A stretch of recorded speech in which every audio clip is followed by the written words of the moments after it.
Okay, let's talk about democracy. So, democracy is a political ideology that the absolute core founding tenet of it is that the power lies with the people to decide on and influence the direction of their society and the laws that govern it.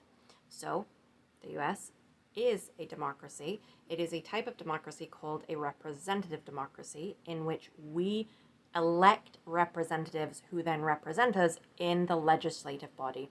Almost, I don't want to say all, but like most of the democracies in the world are representative democracies in this day and age.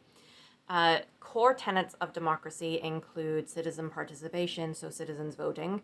It includes most commonly a supreme law of the land.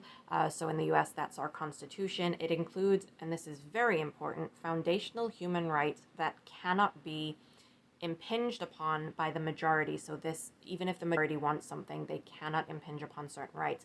In the US, the first 10 amendments to the US Constitution are called the Bill of Rights, and specifically the First Amendment calls out most of the common rights that are foundational in democracies, which are the freedom of speech, the freedom of religion, the freedom of the press, the freedom to congregate, all of those things that we have that we here in the US sometimes might take for granted.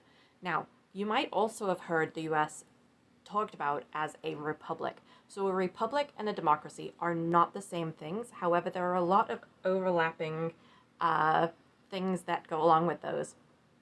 A republic is defined by the fact that the ruler of that republic is not what we commonly call a monarch. It has not been passed down from parent to child. It doesn't go through the bloodline.